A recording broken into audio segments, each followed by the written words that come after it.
Dutch! How big of a role did Dutch's head injury and subsequent concussion play in his increasingly erratic behavior? Today, that's the very question we are going to be exploring, taking a deep dive into the actions of the gang and Dutch prior to and after the events of the trolley station job, and analyzing how much potential damage this head trauma did to Dutch's psyche. Let's start at this incident itself. The trolley station is sound and he's getting ready to be robbed. Dutch and Lenny wait around the corner from it, expecting to rendezvous with Arthur. Dutch, acting on fresh information provided by Angela Bronte just a few days prior, says with this money, he can find a ship captain ready to take them to the island of Tahiti. They just need to procure enough funds this trolley station is going to supply. Well, where the hell is Tahiti? South Pacific, an untouched paradise. Who lives there? Tahitians, I guess. We made a bit of money on that riverboat job, but not enough for us to leave and live peacefully. Where's the rest coming from? In there.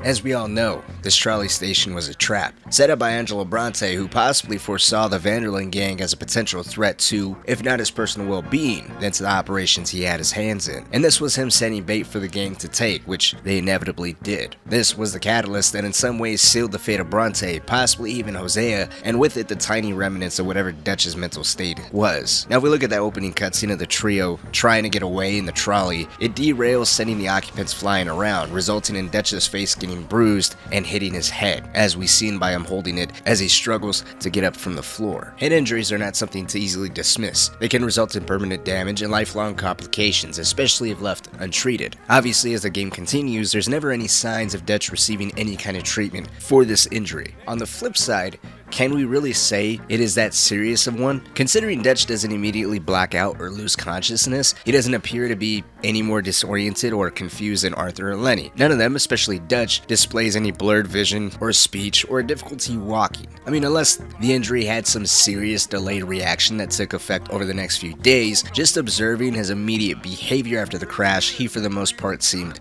okay. But that doesn't mean there wasn't any consequences to hitting his head. Other symptoms to even a concussion besides the one I already mentioned can be fatigue, irritability, memory loss, behavior changes, and overall mood changes. I remember someone saying they believe Dutch is bipolar as he swings from an unbelievably high level of hope and optimism for the future, only to swing back around in brutal anger or appear down at his or the gang's current situation. This can easily be explained by Dutch's head trauma, definitely explaining his dramatic mood swings. However, I don't think it explains his killing of Bronte and his loosening grip of reality. Now, before I say this, let's make this perfectly clear. I'm not saying the head trauma that he sustains has nothing to do with it. I think it definitely exacerbates an already bad situation, making it 10 times worse. However, it's not an isolated incident that caused him to act out of character and wanting to kill Bronte. I think it contributes to an already complex behavior pattern that Dutch was already showing. Let's tackle this one by one, starting with fatigue and Dutch suffering behavior changes. The mission right before the trolley station job showed Shady Belle was just attacked by the O'Driscolls,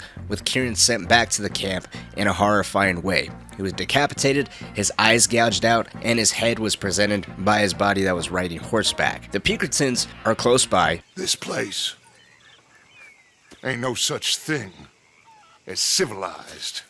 It's man, so in love with greed, he has forgotten himself and found only appetites. And Dutch has already suffered the personal frustration of losing money and having to run to a different camp at least 3 times now. His quote-unquote plan that he wants everyone to believe in is already hanging by a thread, with the more independent members such as John, Hosea, and Arthur questioning Dutch's decision-making and ability to lead them to the paradise he talks so highly of. Dutch, prior to the trolley job, had to already have some level of fatigue, anger, and paranoia. Paranoia that those directly underneath him do not have the blind loyalty to him, which is something he absolutely demands. And he makes comments about this in every chapter, directly in cutscenes or even through in-camp dialogue. At the start of the trolley job, he even sounds almost desperate to make Arthur and Lenny believe this job was crucial for him to make sure they can all escape clean.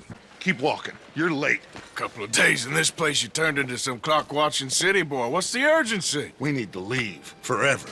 We've been doing well, making money, but for us all to leave together, we need enough for a boat. Now, I found a friendly ship captain. He's willing to take us to Australia or Tahiti. I don't doubt for a second Dutch was under a lot of stress and, as Arthur just said, a strong sense of urgency. This was already in place prior to Dutch's head bump. The next glaringly obvious issue is behavior changes. Dutch's quest for revenge on Angelo Bronte is unprecedented up to that point. I mentioned in a previous video on how Arthur acknowledged Dutch's anger towards Bronte for this betrayal. Arthur in his journal writes he doesn't see Dutch letting Bronte get away with the setup, and Dutch was so angry that even Micah stood clear of the issue, refusing to entertain it. When Dutch presents the idea of taking Bronte out to Hosea, he claims it's something that has to be done. The gang is preparing to rob the Bank of Saint Denis. Saint Denis is a city Bronte runs, and as a result, he wouldn't let the gang get away with the robbery. Better to save the potential headache that he'll cause by just taking him out now. Dutch is rational in his thinking here, at least enough to win over Arthur. To take revenge, we hardly know the guy. This ain't about revenge, Hosea. Angelo Bronte don't mean shit to me.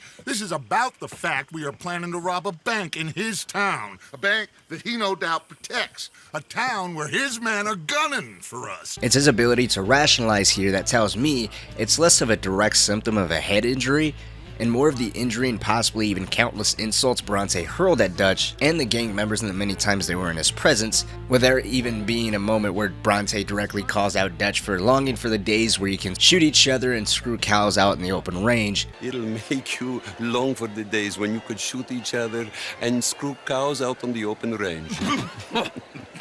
Those sure were the days. Or the number of times Bronte commented on their lack of bathing or inability to understand complex topics, insulting their hygiene and intelligence. That ultimately just compounded to him harboring this unbearable rage towards Bronte. Dutch got injured, was almost killed, suffered insult after insult at this man, a man that felt so superior to Dutch, a person who's narcissistic himself, someone who sees himself as a modern day Wild West Robin Hood, who steals from the rich and gives to the less fortunate. And now, similar to what he did back in Blackwater, what he's going to do in the future on the island of Gorma and in Annisburg with Leviticus Cornwall, Bronte here and now has to pay with his life in order for the gang to survive. And that's the crucial element right there. In this context, it almost makes you wonder what he means by gang, especially since the gang is named after him and they all follow his will. But it appears even before Bronte, Dutch had it in him to take the life of someone under the guise of gang preservation. There's no way an injury that didn't knock him unconscious or left him bedridden for a few days would completely derail his character.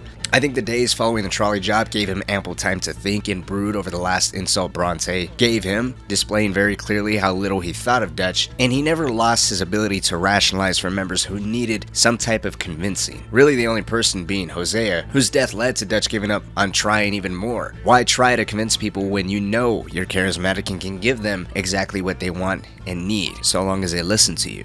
Dutch's mask, or maybe even wholehearted attempt to try to be something he possibly may have always wanted to be, a kind, charismatic, loving leader who never killed unless he absolutely needed to, was starting to wear thin. Or maybe deep down he was the very thing men like Bronte and Milton identified him as, a cold-blooded savage, and out of resentment of everything those men represented, he tried his best to subvert from his natural behavior, only for it all to completely fall apart. While Dutch's behavior and true intentions may always be up for debate, I do not believe this was the single cause of his degrading mentality. I believe this happened long ago, and each incident after only worsening the situation. I do agree, I think he severely hurt his head, but not enough to alter his core personality, his core traits, or even his train of thought. I think it just took out the reason for him to care, or to critically think of the repercussions his actions might bring down upon himself or the other gang members. I think a bigger question to raise wouldn't be how much damage this head trauma caused to his mentality and how much it affected the rest of the game, because like I said, I think that was always there. It just exacerbated and expedited his slipping quote-unquote grasp on reality. The bigger question I think would be, was this how he always was and just needed that validation? Or was this just a mentality and a stance that he adopted slowly over time? Let me know what you think down in the comment section below. Like always, wanted to thank you so much for watching, especially if you stayed all the way to the end of the video.